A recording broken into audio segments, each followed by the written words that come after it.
Bé, primer explico una mica els orígens del grup. Nosaltres som dones d'aquí d'Esplugues que ens hem apuntat ja des de fa temps a tallers d'escriptura per a dones que organitza l'Ajuntament. I bé, i d'aquí, fora del que són aquestes classes, va sorgir la idea de fer un projecte col·lectiu per escriure una novel·la escrita a 8 mans, és a dir, per 8 dones, perquè som un grup de 8 dones. I bé, vam triar un tema, un espai que era un monestir, tot al voltant del vi, de les vinyes, i llavors vam crear 8 personatges femenins. Cadascuna de nosaltres ha narrat o s'ha posat en la pell d'un d'aquests personatges i ha escrit aquesta part, i després el que hem fet és intentar compactar cada un dels personatges amb el que és la trama de la novel·la, que bé, és una mica una història de misteri,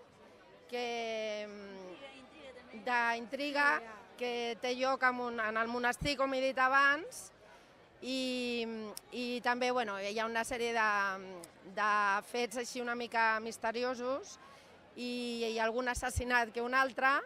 I bé, és una mica la nostra primera obra, perquè nosaltres individualment també escrivim contes i escrivim cadascuna la seva obra, però això era un projecte col·lectiu que vam pensar que era interessant perquè és una cosa que poca gent ha fet.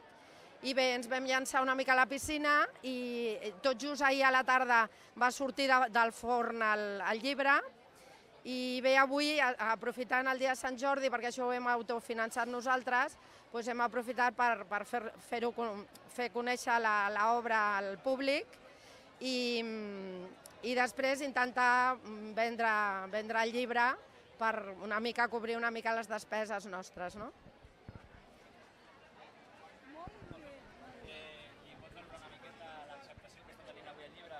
Bé, nosaltres ens hem quedat bastant parades perquè ha tingut bastanta acceptació la idea. Ens han cedit aquest espai els de Convergència i Unió per vendre el llibre, el qual ens ha ajudat molt perquè no ens van donar un espai, perquè com no som entitat, l'Ajuntament no ens ha donat l'espai per vendre'l. I llavors, bé, pensem que la gent l'ha acceptat bé perquè suposo que també és una mica innovador en el sentit que està escrit per 8 mans, no? I això a la gent li crida l'atenció al marge de la qualitat literària o no que pugui tenir. I bé, estem molt contentes i molt satisfetes.